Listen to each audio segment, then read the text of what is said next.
welcome back to Little Champ Nitara.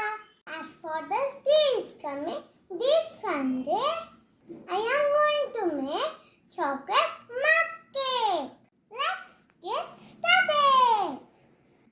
Take 3 biscuit packets and half cup milk. Take it into a mixie jar and grind it.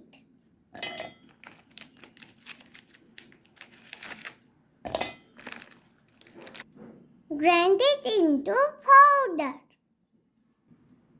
Add half cup milk.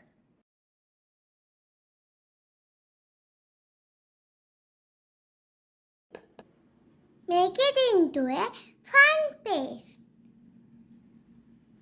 Consistency should be like this. You can use this batter for icing.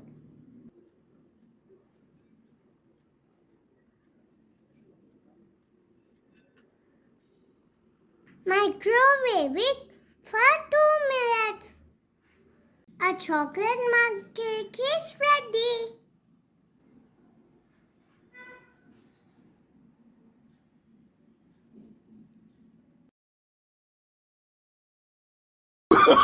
Oh, no, no, no, no.